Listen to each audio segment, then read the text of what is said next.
All right, let's get started. Ladies and gentlemen, welcome to Act 3 of Coriolanus by William Shakespeare, an experiment. Bill comes back to the globe. Act 3, Scene 1, Rome, a street. Coronets. Da-da, da-da. Coriolanus, Menenius, Cominius, Tartius, Lartius, senators and patricians. Tullius Aufidius then had made new head. He had, my lord, and that it was which caused our swifter composition. So then the vultures stand but as at first, ready when time shall prompt them to make road upons again. They are worn, Lord Consul, so that we shall hardly in our ages see their banners wave again. So you Aufidius? On safeguards he came to me and did curse against the Volsces, for they had so vilely yielded the town. He is retired to Antium. Spoke he of me? He did, my lord. How? What? How often he had met you, sword to sword, that of all things upon the earth he hated your person most, that he would pawn his fortunes to hopeless restitution, so he might be called your vanquisher. At Antium lives he? At Antium. I wish I had a cause to seek him there, to oppose his hatred fully. Welcome home. Enter Behold, Licinius and Brutus. behold, these are the tribunes of the people, the tongues of all the common mouth. I do despise them, for they do prank them in authority against all noble sufferance. Pass no further. Ha! What is that? It will be dangerous to go on no further. What makes this change? The matter? Hath he Hath not been passed? past the noble and the commons? Cominius, no. Have I had children's voices? Tribunes, give way. He shall to the marketplace. The people are incensed against him. Stop, or all will fall and broil. Are these your herd? Must these have voices that can yield them now and straight disclaim their tongues? What are your offices? You being their mouth, why rule you not their teeth? Have you not set them on? Be calm, be calm. It is a purposed thing and grows by plot to curb the will of the nobility, support and live with such as cannot rule, nor even will be ruled. Halt not a plot. The people cry you mocked them, and of late, when corn was given them gratis, you repined, scandaled the suppliants for the people, called them time pleasers, flatterers, foes to nobleness. Why, this was known before. Not to them all. Have you informed them, Stephens? How I inform them? You are like to do such business. Not unlike, each way to better yours. Why then should I be consul? By yon clothes, let me deserve so ill as you, and make me your fellow tribune. You show too much of that for which the people stir. If you will pass to where you are bound, you must inquire your way, which you are out of with greater spirit, or never be so noble as a consul, nor yoke with him for tribune. Let's be calm.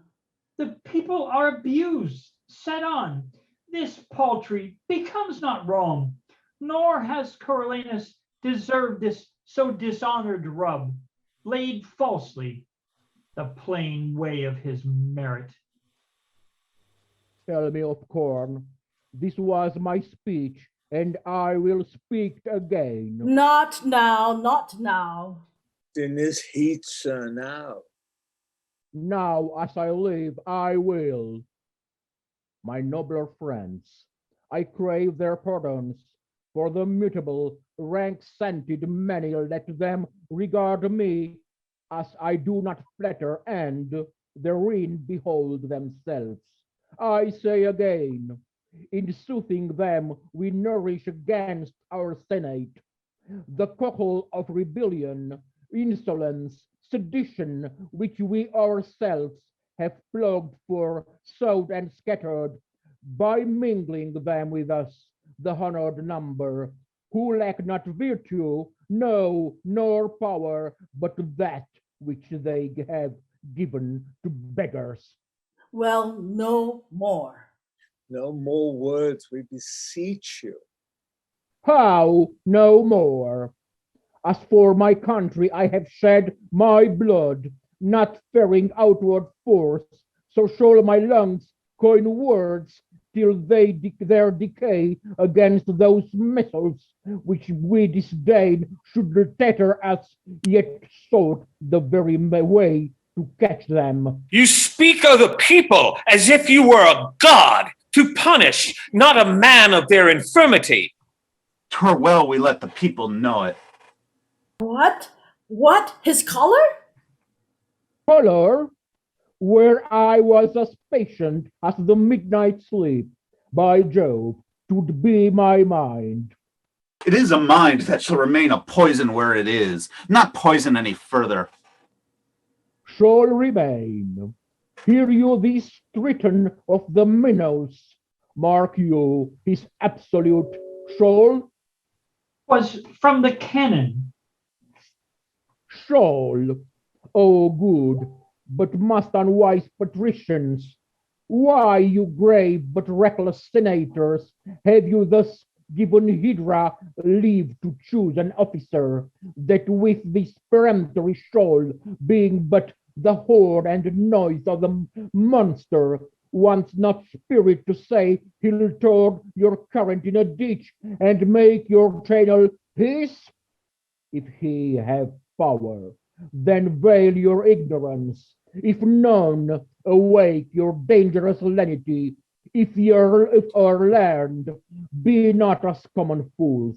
If you are not, let them have cautions by you. You are plebeians, if they be senators, and they are no less. When both your voices blended, the greatest taste, most pellets theirs. They choose their magistrate, and such a one as he, who puts his shawl, his popular shawl, against a graver bench than ever frowned in Greece. By Jove himself, it makes me make the consul's base, and my soul aches to know when two authorities are up, neither supreme, how soon confusion may enter twixt the gap of both and take the one by the other. Well on to marketplace. Whoever gave that counsel to give forth the corn of the storehouse gratis as 'twas erst sometime in Greece. Well, well, no more of that. So there the people had more absolute power. I say they nourished disobedience, fed the ruin of the state. Why shall the people give one that speaks thus their voice? I'll give my reasons. More worthier than their voices, they know the corn was not our recompense, resting well assured. They ne'er did service forth, did not deserve corn gratis, being it the war. Their mutinies and revolts, wherein they should most valor, spoke not for them. The accusation which they have often made against the Senate, all cause on board, could never be the motive of our so frank donation. Well, what then? How shall this bison multitude digest digest the Senate's courtesy, let deeds express what's like to be their words. We did request it. We are the greater pole, and in true fair, they gave us our demands. Thus we debase the nature of our seats and make the rebel call our care spheres, which will in time break up the locks of the Senate and bring in the crows to peck the eagles. Come, enough. Enough with overmeasure. No, take more. What may be sworn by both divine and human, seal what I end withal. This double worship, where one part does disdain with cause, the other insult without all reason, where gentry, title, wisdom cannot conclude, but by the yea and no of general ignorance, it must omit real necessities and give way the while to unstable slightness. Purpose so bared, it follows nothing is done to purpose. Therefore, beseech you, you that will be less fearful than discreet, that love the fundamental part of state more than you doubt the change owned, that prefer a noble life before a long, and wish to jump a body with a dangerous physic that's sure of death without it. At once pluck out the multitudinous tongue, let them not lick the sweet which is their poison. Your dishonor mangles true judgment and bereaves the state of that integrity which should be calmed, not having the power to do the good it would for the ill which doth control. Has said enough. Has spoken like a traitor and shall answer as traitors do. Though wretch, despite overwhelmed thee, what should the people do with these bold tribunes, on whom depending their obedience fails to the greater bench in a rebellion, when what's not meet but what must be was law? Then were they chosen in a better hour, let what is meet be said, and it must be meet, and throw their power in the dust. Manifest treason. This a council? No. The aediles, ho! Let him be apprehended.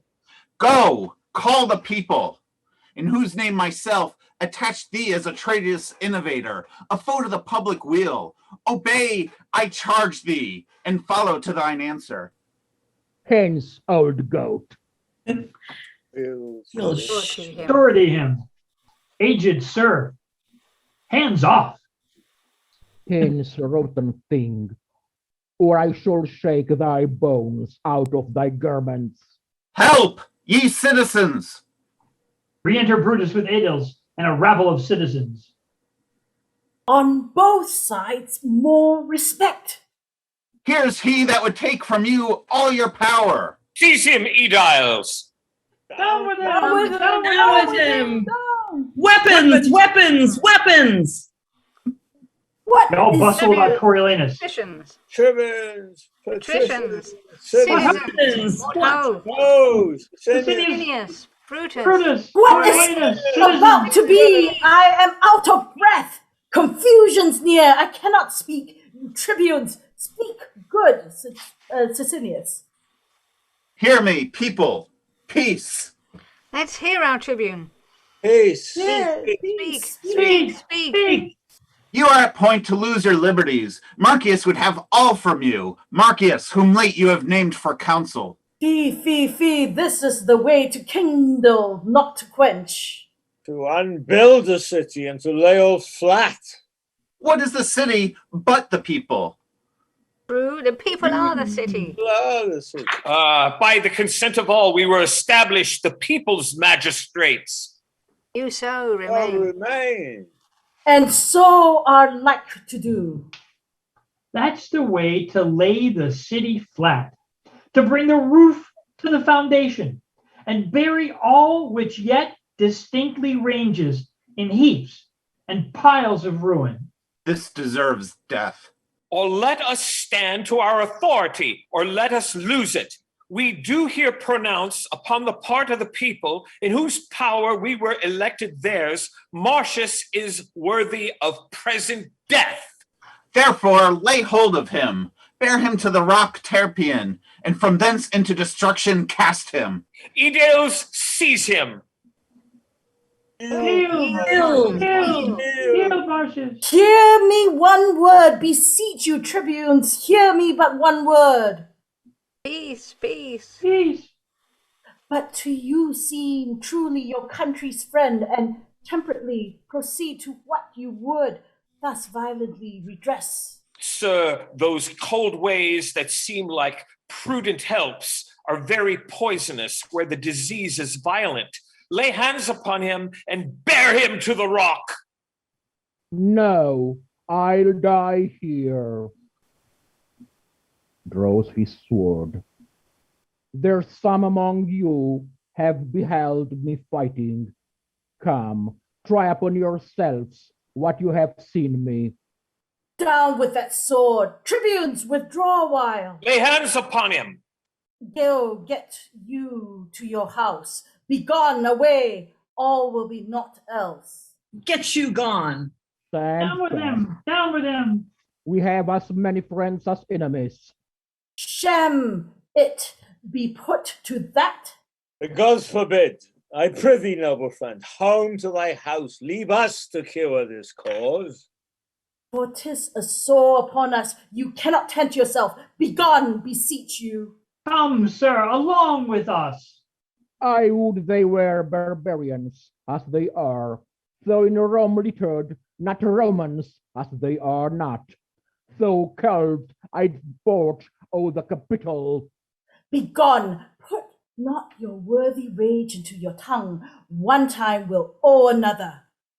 On fair ground I could beat 40 of them, but now 'tis odds beyond arithmetic, and manhood is called foolery when it stands against a falling fabric. Will you hence before the tag return? Whose rage doth rend like interrupted waters, and o'erbear what they are used to bear. Pray you be gone. I'll try whether my old wit be in request.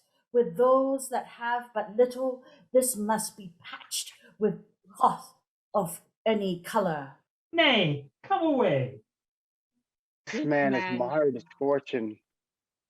His nature is too noble for the world. He would not flatter Neptune for his trident, or Jove for his powers to thunder. His heart, his mouth, what his breast forges, that his tongue must vent, and be angry does forget that ever he heard the name of death. A noise within.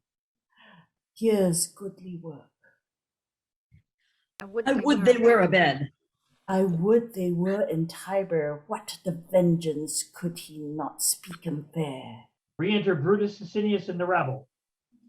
Where is this viper that would depopulate the city and be every man himself? You worthy tribunes. He shall be thrown down the Tarpeian rock with vigorous hands. He hath resisted law, and therefore law shall scorn him further trial than the severity of the public power which he so sets at naught. He shall well know the noble tribunes are the people's mouths, and we their hands. He shall, sure on it. Sir, sir, Peace! do not cry havoc where you should be but hunt with modest warrant. Sir, how comes that you have helped to make this rescue? Hear me speak, as I do know the council's worthiness, so can I name his folks. Council? What council? The council Coriolanus. He consul? No. Oh, no. No. If by the tribune's leave and yours, good people, I may be heard, I would crave a word or two, the which shall turn you to no further harm than so much loss of time. Speak briefly then, for we are peremptory to dispatch this viperous traitor, to eject him hence. We are but one danger, and to keep him here our certain death. Therefore it is decreed, He dies tonight. Now the good gods forbid that our renowned Rome, whose gratitude towards her deserved children is enrolled in Jove's own book like an unnatural dam, should now eat up her own. He's a disease that must be cut away. Oh, he's a limb that has but a disease, mortal to cut it off, to cure it easy. What has he done to Rome that's worthy death? Killing our enemies, the blood he has lost, which I dare vouch is more than that he had. By many an ounce he dropped it for his country, and what is left to lose it by his country will to us all that do and suffer it a brand to the end of the world. This is clean cam. Merely awry. When he did love his country, it honored him. The service of the foot, being once gangrened, is not then respected for what before it was. We'll hear no more. Pursue him to his house and pluck him hence, lest his infection, being of catching nature, spread further. One word more, one word. This tiger-footed rage, when it shall find the harm of unscanned swiftness, will be too late. High leaden pounds to heels proceed by process, lest parties as he is beloved break out and sack great Rome with Romans. If it were so. What do ye talk? Have we not had a taste of his obedience? Our Adelus smote, ourselves resisted? Come. Consider this. He has been bred the war since he could draw a sword, and is ill schooled in bolted language. Meal and bran together he throws without distinction. Give me leave, I'll go to him and undertake to bring him where he shall answer by a lawful form in peace to his utmost peril. Noble tribunes, it is the humane way. The other course will prove too bloody, and the end of it unknown to the beginning. Noble Manius, be you then as the people's officer. Masters, lay down your weapons. Go not home. Meet on the marketplace. We'll attend you there, where, if you bring not Marcius, we'll proceed in our first way. I'll bring him to you. Let me desire your company. He must come, or what is worse will follow. Pray you, let's turn. Scene 2, Rome. A room in Coriolanus's house. Enter Coriolanus and the patricians. Let them pull all mine ears. Present me death on the will, or at wild horses' hills, or pile 10 hills on the Tarpeian rock, that the precipitation might downstretch below the beam of sight. Yet will I still be thus to them. You choose a nobler. I muse my mother does not approve me further, who was wont to call them woolen vessels, things created to buy and sell with groats, to show bare heads in congregation, to yawn, be still and wonder, when one but of my ordinance stood up to speak of peace or war. Enter Volumnia. I talk to you, to Volumnia. Volumnia. Why did you wish me milder? Would you have me false to my nature? Rather say, I play the man I am. Oh, sir, sir, sir, I would have had you put your power well on before you had worn it out. Let go. You might have been enough the man you are with striving less to be so. Lesser had been the tryings of your dispositions, if you had not showed them how ye were disposed ere they lacked power to cross you. Let them hang. Yea, and burn too. Enter Menenius with the senators. Come, come, you have been too rough, something too rough. You must return and mend it. There's no remedy, unless by not so doing our good city cleave in the midst and perish. Pray be counselled. I have a heart as little apt as yours, but yet a brain that leads my use of anger to better vantage. Well said, noble woman, before he should thus stoop to the herd, but that the violent fit of the times craves as the physic for the whole state, I would put mine armor on, which I can scarcely bear. What must I do? Return to the tribunes. Well, what then? What then? Repent what you have spoke. For them, I cannot do it to the gods. Must I then dote to them? You are too absolute, though therein you can never be too noble, but when extremities speak. I have heard you say, honour and policy, like unsevered friends, in the war do grow together. Grant that, and tell me in peace what each of them by the other lose, that they combine not there. Dash, dash. A good demand. If it be honour in your wars to seem the same you are not, which for your best ends you adopt your policy, how is it less or worse that it shall hold companionship in peace with honour, as in war, since that to both it stands in like request?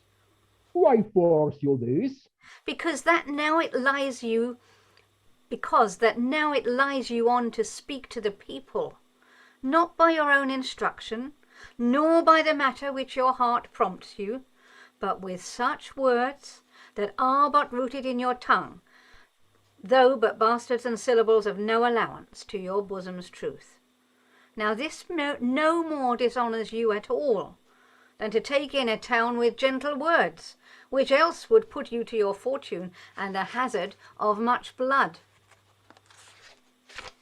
I would dissemble with my nature, where my fortunes and my friends at stake required, I should do so in honour.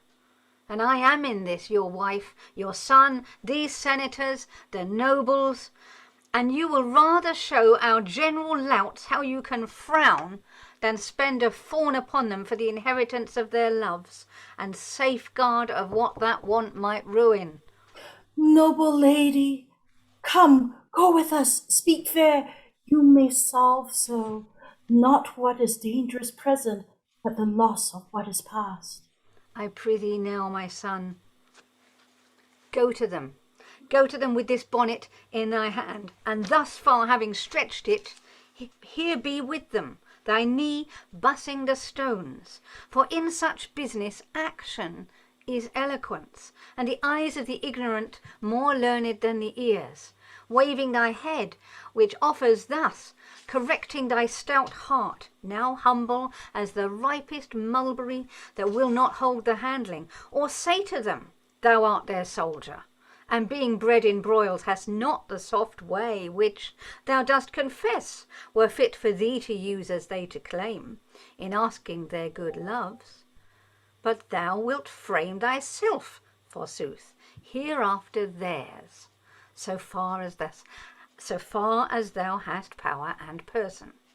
This but done, even as she speaks, why, their hearts were yours, for they have pardons, being asked as free as words to little purpose.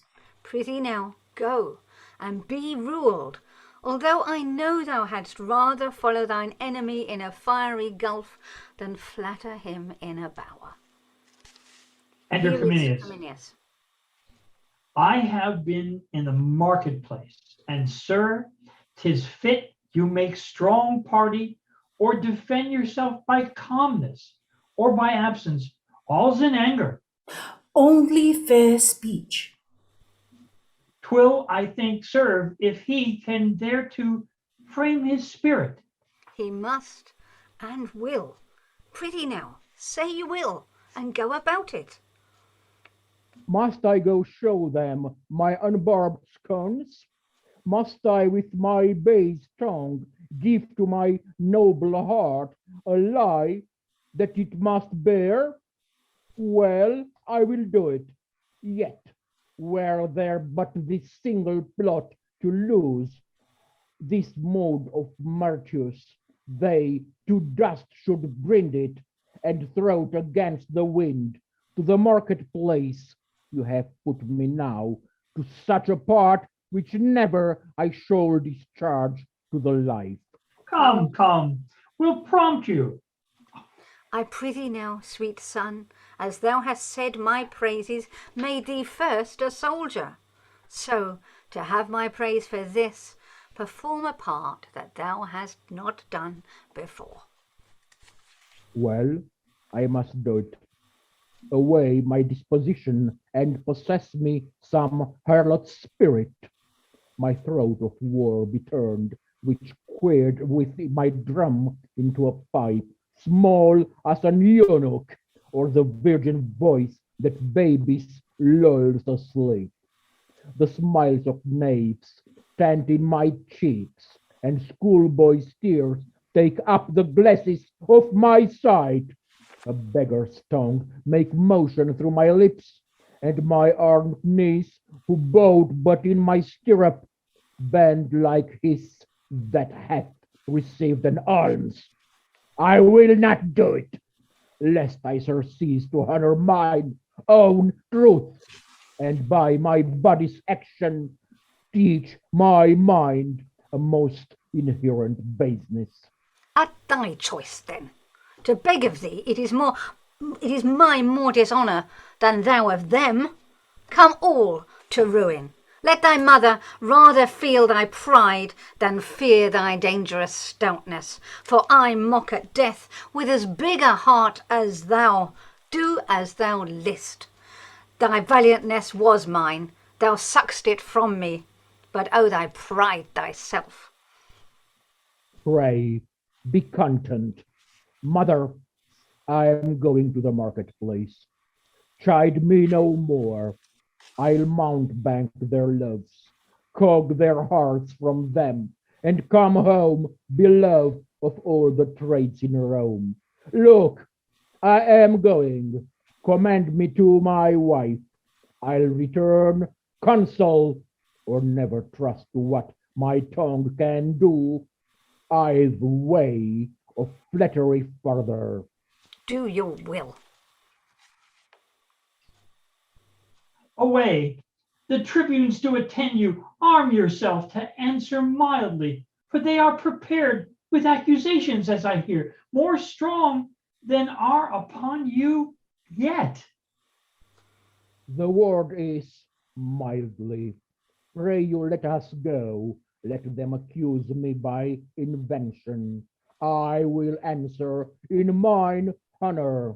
Aye, but mildly. Well, mildly be it then, mildly. Scene 3, Rome, the Forum. Enter Sicinius and Brutus. In this point, charge him home, that he affects tyrannical power. If he evade us there, enforce him with his envy to the people, and that the spoil got on the Antiates was ne'er distributed. Enter an Adel. What? Will he come? He's coming. How accompanied? Have you a catalog of all the voices that we have procured set down by the poll? I have, 'tis ready. Have you collected them by tribes? I have. Assemble presently the people hither, and when they bear me say, it shall be so, I the right and strength of the commons, be it either for death, for fine, or banishment, that let them, if I say fine, cry, fine! If death, cry, death! Insisting on the old prerogative, and power I the truth of the cause. I shall inform them. And when such time they have begun to cry, let them not cease, but with a din confused enforce the present execution of what we chance to sentence. Very well. Make them be strong and ready for this hint, when we shall hap to give to them. Go about it. Put him to collar straight. He hath been used ever to conquer and to have his worth of contradiction. Being once chafed, he cannot be reined again into temperance. Then he speaks. what's in his heart, and that is there which looks with us to break his neck. Well, here he comes. Enter Coriolanus, Menenius, Cominius, senators, and patricians. Calmly, I do beseech you. I, as an ostler, then for the poorest peace, will bear the knave by the volume. The honored gods keep Rome in safety, and the chairs of justice supplied with worthy men. Plant love amongst, throng our large temples with the shows of peace, and not our streets with war. Amen, amen. A noble wish. Re-enter the aedile with citizens. Draw near, ye people. List your tribunes. Audience, peace, I say. First, hear me speak. Well, say peace ho. Shall I be charged no further than this present? Must all determine here?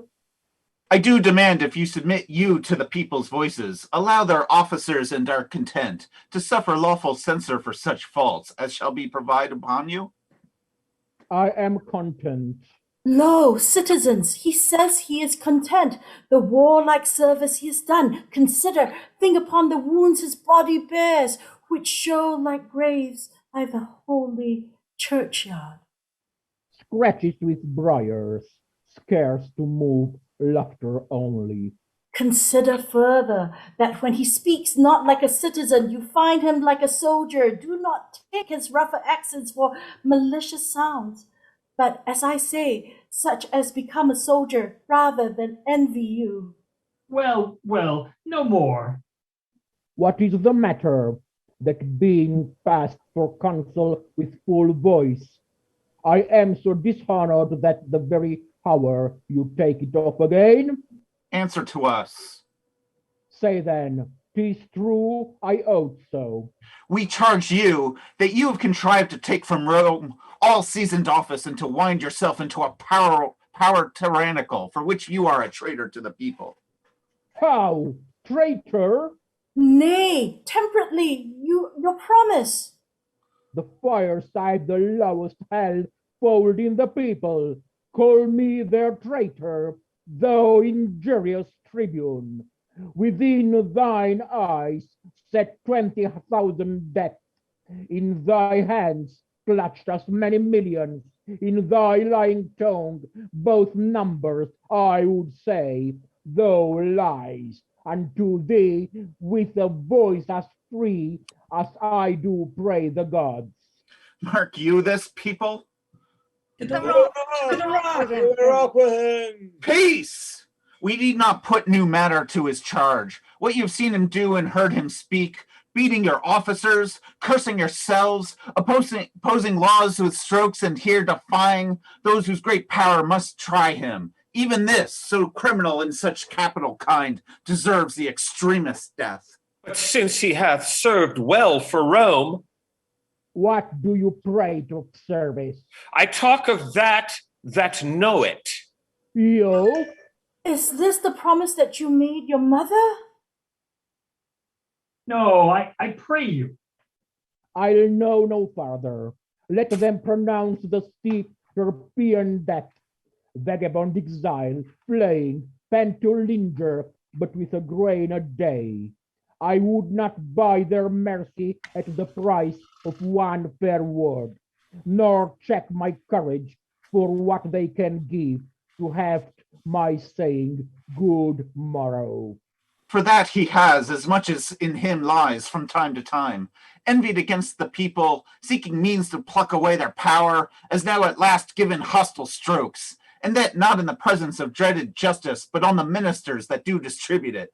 In the name of the people, and the power of us, the tribunes, we, even from this instant, banish him from our city, in peril of precipitation from off the rock of Terpian, never more to enter our Rome gates. In the people's name, I say it shall be so. Shall be Shall so. be so. It shall be Shall so. Send him Let away. him away. He is banished. Say it so. It shall be so. Hear me, my masters and my common friends. He's sentenced. No more hearing. Let me speak. I have been consul and can show for Rome her enemies' marks on me. I do love my country's good with a respect more tender, more holy and profound than mine own life. My dear wife's estimate, her womb's increase, and treasure of my loins, then if I would speak that. We know your drift. Speak what? There's no more to be said, but he is banished as enemy to the people and his country. It shall be so. It shall be so. It shall be so. So, You common cry of curse, whose breath I hate, as reek of the rotten fence, whose loves I prize as the dead carcasses of unburied men that do corrupt my air. I banish you, and here remain with your uncertainty. Let every feeble rumor shake your hearts. Your enemies, with nodding on their plumes, fan you into despair. Have the power still to banish your defenders, till at length your ignorance, which finds not till it fills, making but reservation of yourselves, steal your own foes, deliver you as most abated captives to some nation that won you without blows, despising. For you, the city, thus I turn my back. There is a world elsewhere. Exit Coriolanus, Cominius, Menenius, senators, and patricians. Hey. he is gone. He's gone. He's gone. All Our right. enemy is Our enemy banished. is banished. He's He's gone. gone. Gone. He's gone. Go! See him out at gates and follow him, as he hath followed you with all despite. Give him deserved vexation. Let a guard attend us through the city. Come, Come, come. come, Let's see him out of the gates. Come, the gods The preserve gods our come, noble come. tribunes. The Come, gods preserve our noble tribunes. Come. come. All right. Well, then in that case, I guess we're done. Bravo, one and all. Thank you so very much. That was good. That was good fun. A lot of fun. Bravo, bravo. Thank you all so very much.